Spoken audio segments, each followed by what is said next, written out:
Terra incognita speculative fiction. Terra incognita speculative fiction.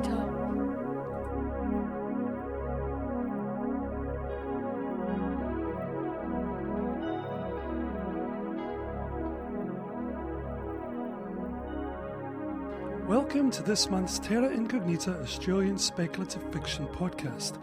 I'm your host, Keith Stevenson. Put simply, Terra Incognita is the best Australian speculative fiction read by the authors who created it. And please visit tisf.com.au for links to our featured author's website and publications. This month's featured writer is Matthew Chrulew. Matthew's works have appeared in a number of magazines, both in Australia and elsewhere, and his story for TISF, The Beast Machine Fableaux, conjures the early days of the Age of Enlightenment, when the line between science and alchemy, reason and the irrational world of the occult, was not as clearly drawn as one might wish.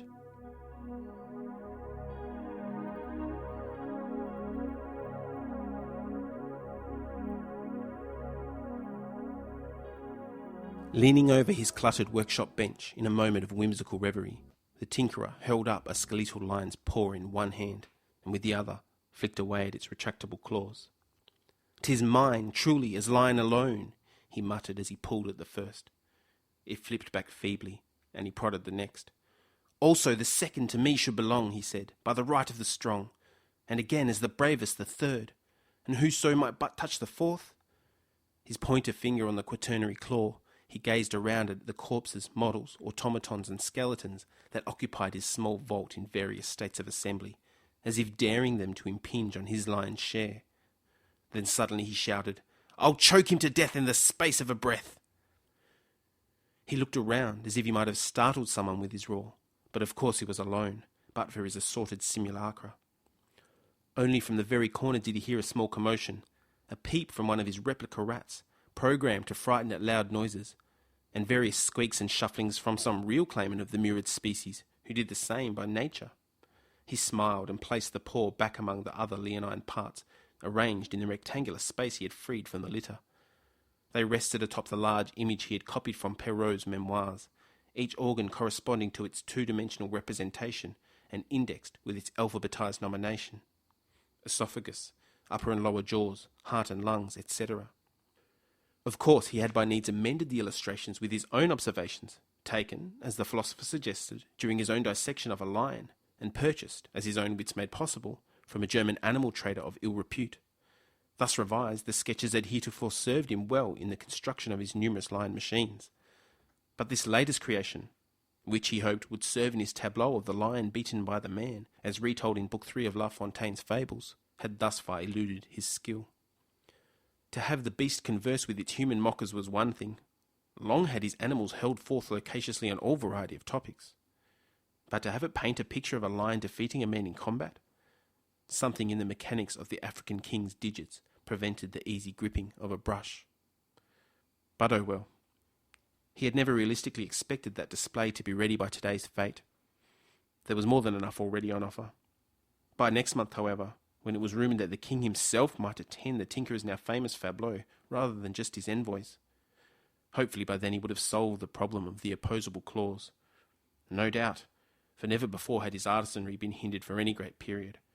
Well, not at least since he had perfected the techniques which made of his beast machines not only the most flawless copies of their wild counterparts, but, what is more, able further, in seeming contradiction of the very principles of their creation, to speak the most perfect king's English, as if, and here was where controversy now followed his every step, thus having proved themselves capable of language and reason, it might be supposed that the things possessed souls. The tinkerer of course knew such to be nonsense, but he nonetheless delighted in the infamy it afforded him. He pulled his timepiece from his pocket and opened the embellished face. "An hour and a quarter past noon," the fob said to him. Jolted thus into action, the tinkerer gathered some items and emerged, squinting up the stairs of his workshop. Whereas below lantern and diffused sunlight competed to be the most ineffectual source of light, here it was the full brightness of day, and he blinked his way along the building wall and across the commons, until he came to the Baroque garden in which his displays were assembled. He smiled in satisfaction. Already a goodly crowd was taking shape. Presumably the servants at the estate's entrance had duly been gathering the nominal fee. With the minor Fableaux already parroting, and the major production set to begin at 2 o'clock, he had less than an hour to check upon his toys, to ensure they continued to function properly and that nothing had befallen them at the hands of the weather, the wilds, or the growing numbers of would-be saboteurs. Cartesians and anti-Cartesians, poets and rationalists, all seemed to find something of offence in his displays. But beyond simply smashing the machines, which he easily repaired, there was little they could do. The only fellow who knew his secret had been left, fittingly he thought, in the bottom of a well with a goat. He shuffled closer to a group which stood before one of his earliest dioramas. In it, Renard accosted a black-feathered bird in whose beak was a morsel of cheese. To the tinkerer's delight, they laughed as the raven, flattered by the fox, opened its mouth to perform its song, and the fox darted in to gather the cheese thus dropped, before turning to deliver some pithy advice to his dupe. "What wondrous fabulations!" those gathered cried. "What buffoonery! Surely he is a scientist poet. Such a marvel of artifice! Animal machines that speak!" The tinkerer moved on quickly, lest they recognise him. At the next Fableaux, another group also chortled as the fox, unable to reach some grapes, concluded that they were sour anyway. Next were 2 cages, each holding what to all inspection appeared a monkey. A sign between them challenged the sceptical viewer to distinguish the automaton from the real animal. Before it, 2 men dutifully contradicted each other as to which ape was the more authentic. Following this display of his cleverness, the tinkerer passed more Fableaux: the wolf and the dog, the cat and the rat, the lion and the gnat, and the wolf accusing the fox before the monkey, all of which seemed to amuse, at the very least, their audience. He paused before his favourite, the wolf-turned-shepherd. The tinkerer loved to watch as his wolf narrated clearly his attempts to disguise himself as a shepherd, but then, when it came time to imitate the shepherd's voice to drive away the sheep, suddenly found himself able only to cry pathetically in his own wolfish tones. The crowd laughed at the irony, for of course his wolf machines were perfectly able to mimic human speech, as the narrator had just proved. Contrary to the moral of that fable, there was no leakage of deceit in the tinkerer's Fableaux. That was something special, but it would be outdone soon when he would present his maiden performance of the 2 rats, the fox and the egg, La Fontaine's famous address to Madame de la Sablière on the vicissitudes of Descartes' controversial philosophy. Then what next, he thought? The lion beaten by the man? Of course. But afterwards? Perhaps it would be possible, rather than having separate automatons in an independent tableau for each fable, to have a single model of each creature perform different roles across many fables, changing between each act like a real actor, each species coming forward as their symbolic role was required. Such would surely be the most complex feat of engineering ever accomplished. He resolved that it was his alone to achieve. He had travelled far and wide, had experience in all methods of industry and engineering when it came to the production of moving machines and animal automatons. In his tours throughout France and Germany, he had witnessed the famed fountains and grottos of Salomon de Caus, in which singing birds and other hydraulic beast machines provoked wonder in their estate owners and made of their creator a very rich man. But he had gone far beyond de Caus's mechanisms, as also his wealth, perfecting the hydraulics with singular fluids of his own discovery and extraction, and augmenting them with cogs and clockworks of the most intricate design. After all, what need did he have of compressed water to power his animations, when he could control the very esprits animaux that worked in the blood, brain, and organs of animal bodies? It was the other, more clandestine strand of his research that, after much furtive travel through Europe's occult underground and Hebrew diaspora, had provided the key to this final and infinitely valuable piece to his puzzle. One day, he sometimes hoped, he would also master the esprits animaux of humankind. He knew to what use such knowledge could be put, though thus far their complexity had proved itself beyond his artifice. Before him, a group of philosophers, aesthetes and other dilettantes traded words as they watched his displays. He recognized a few of them from the city's salons and cafes, where the existence of animal minds was currently debated vociferously. He never felt obliged to stoop so low as to engage in their merely academic disputations, but he did enjoy to listen. "Surely you do not suggest," scoffed one young mustachioed philosopher, "that beasts can speak? It is the purest folly."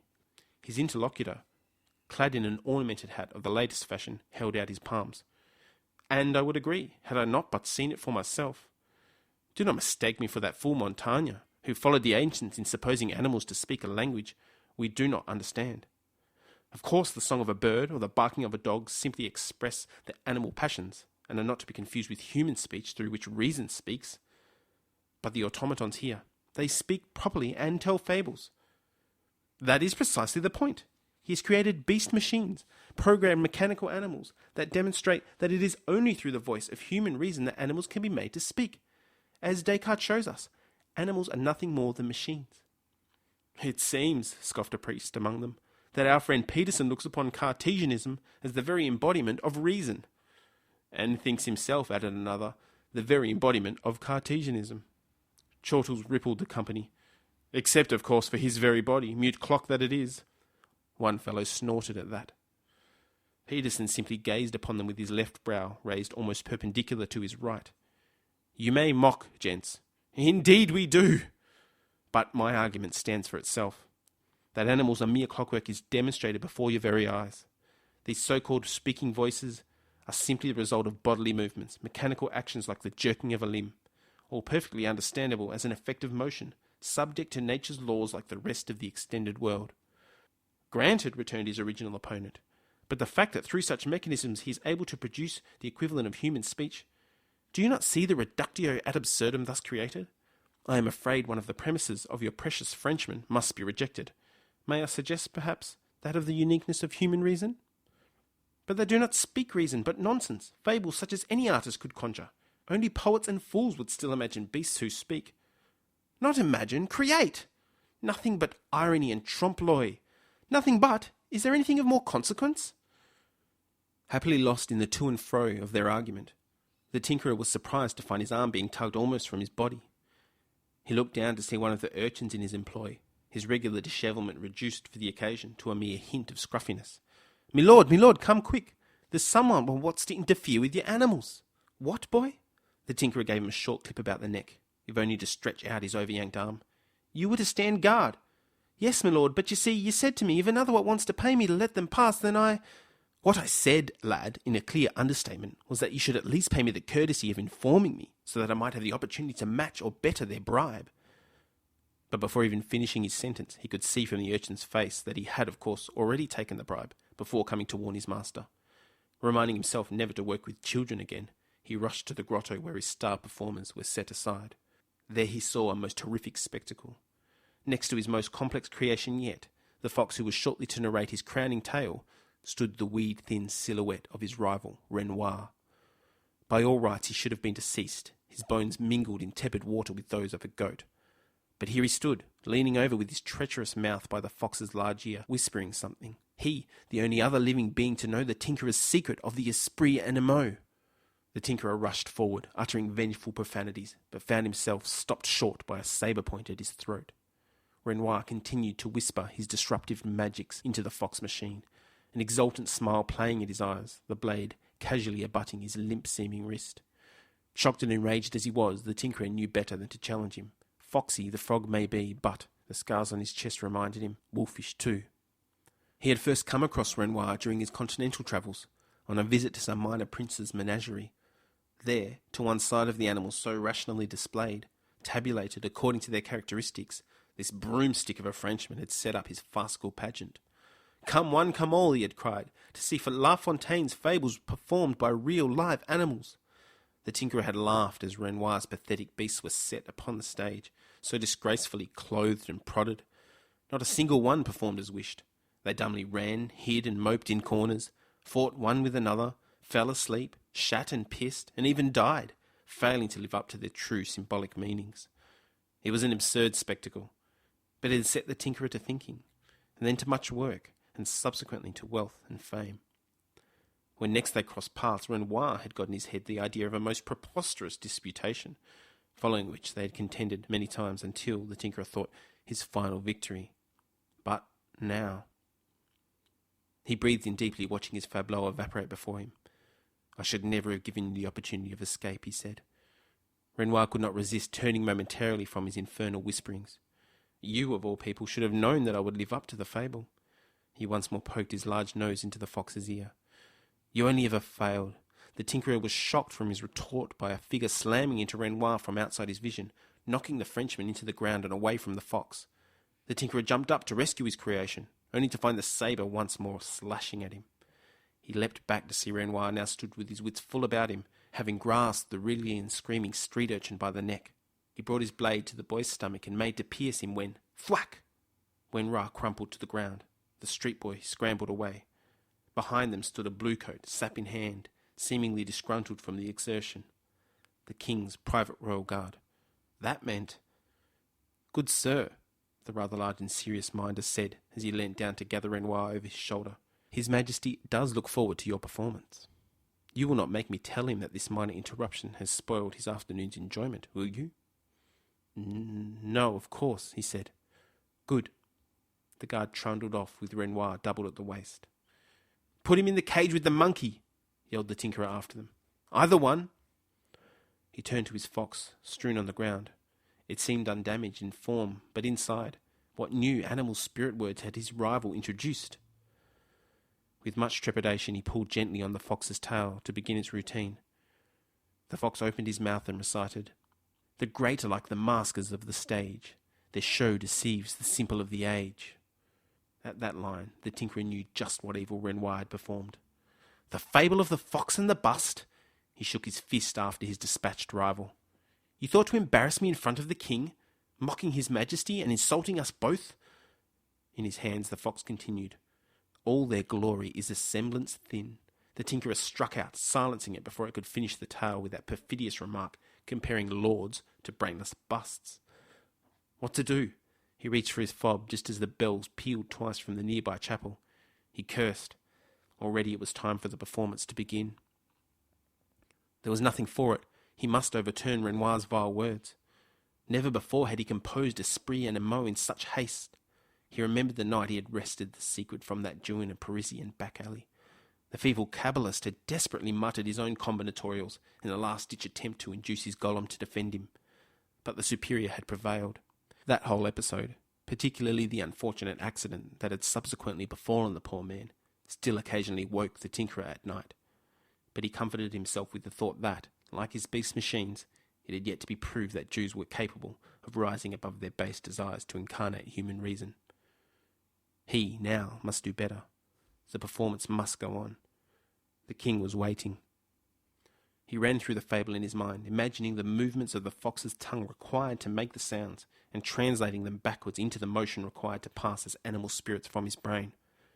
Not that foxes have language, of course. Rather, these words were simply part of the fox's machinic body, cogs themselves in the minute clockwork of his automaton's brain, all of which was continuous with the extended world. If he could properly compose the code of esprit and emo, the melange of fox whimpers and human tongues, then his cipher would enter the pineal fluids he had extracted from various test subjects and translate itself, purely through force of motion, however complex, into the hydraulics of its body and thus to its mouth. His lips at the fox's pointy ear, he cleared his mind, played about with his tongue, and felt the spirit of that guttural language pass through him. He awoke to the bruised grin of his young would-be rescuer. My lord, the peoples are getting impatient." The tinkerer jumped up and grabbed his automaton. He looked about. "The others? The stag, partridge, beavers? The rats, the egg?" "In place, my lord. We just need yourself." He raced back to the main arena where the crowd gathered, among them the concealed king. Thankfully, one of his servants had had the presence of mind to replay the mice and the owl, with his wonderful wise bird flying above the crowd, carrying his trapped legless mice and daring the Cartesians among them to pronounce him a mere machine. The tinkerer rushed to place his fox among the other performers, and withdrew behind the fountain into his control booth. Sat upon his chair, levers and pedals at hand, he was much, he liked to think, like Orpheus with his lyre, or, to be more Christian, like Adam in the garden, or even, to be truly modern, like the soul in the pineal gland. Hopefully his reason had prevailed, properly governing the performance of his fox. He looked up and searched through the crowd to perhaps catch a glimpse of the king, but, unable to find him, gave up, deciding that after all it was best not to know. He cast his eye over the automatons, got a gap-toothed smile and crooked thumbs up from his serving boy, and nodded to himself. All was ready to begin. He pulled at a lever, at which what seemed a root in the ground yanked the fox's tail, whose pointed maw began to move in strange mockery of human speech. The tinkerer waited with foreboding, but the fox's monologue began as designed, with flattery for the lady to whom the fable was addressed. As always, the crowd rippled with delight, as subsequently did he, at the speech of an animal supposed to produce only repetitive noises. The narrator fox went on to mention a certain controversial new philosophy that he might contest. "Perhaps you have not heard of it," he said, with discreet politeness, as of course she had. "My verse will tell you what it means. They say that beasts are mere machines, that in their doings everything is done by virtue of a spring, no sense, no soul, nor notion, but matter merely, set in motion, just such the watching kind, which joggeth on, to purpose blind." The tinkerer breathed a sigh of relief. His spirit words had worked. The beast spoke as intended. He imagined how it would irk La Fontaine to see his anti-Cartesian speech performed by such stupid machines. And so the fable progressed, mocking the celestial Descartes, before beginning its examples of clever animals: the hunted stag, the artful partridge, the industrious beavers, the military creatures. His beloved animaton scampered dutifully about the arena, even as the vulpine raconteur described them, and the tinkerer pulled levers here and there for background effects, pumped hydraulics to initiate the fountain, pressed buttons to set off his other automatons. He found that as he worked, the movements came with little thought, as if second nature. The ingenuity of brutes demonstrated, the fox went on to nonetheless distinguish humans, beasts perpendicular, without for all that denying animals their minds, or esteeming men too highly. The tinkerer smiled as his animals spoke, perfectly, truly, unlike any real mute beast, and with each word they demonstrated the genius of his artifice, beyond anything nature had produced, beyond even the greatest works of scientists or poets. Orpheus indeed, he thought as he pulled at his levers. I have decoded the grand book. I sing the song of the universe. I have squeezed from nature her very secrets. The crowd laughed at the rat on its back, holding an egg twice its size, as its cohort dragged it away by the tail. Giving up the chase, the fox turned once more to its audience and remarked on the ingenuity of the scurrying pair. The tinker returned to concentrate on his controls. The climax was near, when La Fontaine's own theory of the soul would be illustrated by the analogy with fire. He hoped his pyrotechnics had not been tampered with, but as he reached for the next lever, and the fox ventured to compare animals to infants, he felt a strange impulse in his mind. As the fox spoke, so plainly close to his own voice, he heard the whimpers of a fox in his head. One he had dissected, perhaps, or its mother, which he had killed in order to remove the whelp to his own collection. These were the cries with which he composed the esprit animaux, the animal spirit words, made up of bestial yelps and grunts, meaningless nonsenses, as well as verbs and nouns from English, French and German, Greek, Latin and Hebrew, and strange tongues only Pentecost had seen. They welled up in his mind, and before he knew it, he was babbling in a mechanical idiom. Bzunimahuatiumot croverbemiau wordavagr kragaistiau logos babehema hugranemus pritieri kibaragiri bistia ruahi hopi panemia chiwit spirite kakarichau. Pressing random buttons, and his fox was babbling too, the other animals running madly about the stage. Arcs of water sprayed from his fountains, and a firecracker squealed its way into the afternoon sky, booming a shower of burnt orange sparks over the audience. His Fableaux, his crowning performance. The crowd dispersed as some ran off, caught in a frenzy, while others commented, one to the other, in ripe amusement. 3 monkeys cackled excitedly from 2 cages. To one side, the tinkerer saw the king's bodyguard leading away a man who shook his head in discontent, and he looked up to see that the group of philosophers on whom he had previously eavesdropped now stood over him. "'Tis almost as if," one said, "in his very attempts to transcend the beasts, he has been reduced to their level." Another laughed. Too true. Between the scientist's machines and the poet's fancies, they leave no room for actual animals. "Thankfully for us," said a third. "All machines, like all stories, indeed like any creation, can in the end be broken down." The group departed, nodding sagely. From the corner of his eye, the tinkerer saw that within one of the monkey cages was another skinny ape, who railed at him in an animal gibberish that he somehow nonetheless understood. "Listen here, you stupid dunce. Beasts are neither clockwork machines nor artful speakers of poetry's whims, let alone heaven forfend both at once.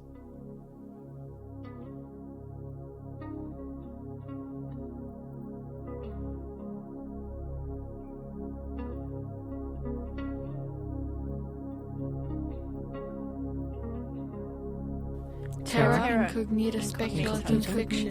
Terra Terra incognita speculative fiction. incognita. Reviews. This month's review book is The Terminator Gene by Ian Irvine.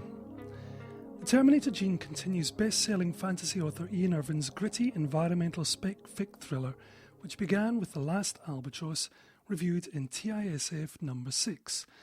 And while we're recalling past reviews, reading this book reminded me of my review of Maria Quinn's The Gene Thieves. Check out TISF number 7 for a reminder. Because the Terminator Gene succeeds in every possible way that the Gene Thieves failed. As a scientist and accomplished spec-fic author, Irvine uses the science of climate change in a convincing and accurate way to create the world of the Terminator Gene. The ecological developments, portrayal of social upheaval, and changes to the coastline of Australia, the UK and America are well realised, rather than just being paid lip service to. Irvine's characters are also well-rounded and believable, delivering dialogue in a naturalistic way that the Gene Thieves failed to do. And most importantly, the action is high stakes, well-researched, and totally believable. Earth, daughter of Gemma, who featured as the heroine in The Last Albatross, is grown up now and facing a brutal life in post-deluge Australia. Made a scapegoat by an increasingly hostile government, she falls between the cracks of a disintegrating society and is scooped up by its least attractive underbelly, a cross between the slave trade and the prostitution racket. But Earth has hidden value and finds herself snatched away and deposited in a sinking London, where she uncovers a plot that will lead to the destruction of humanity. This is where the action takes off, and Irvine's knowledge of scuba diving is shown in a beautiful sequence of claustrophobic dives in the forgotten tunnels of the city, as Earth gets caught up in a robbery that goes badly wrong before being smuggled to America and ending up in a New Orleans that's about to fall victim to a perfect storm that will make Katrina look like a mild squall. Read The Terminator Gene and enjoy a solid action thriller that ticks all the boxes. 4 stars. The Terminator Gene by Ian Irvine is published in Australia by Simon & Schuster. You have been listening to Terra Incognita Australian Speculative Fiction Podcast. Visit tisf.com.au for links to the featured author's websites and for details of their publications. Stories are copyright by the author. Book reviews are copyright Keith Stevenson, 2010. This podcast is licensed under a Creative Commons Attribution Non-Commercial Share-alike 2.5 Australian licence.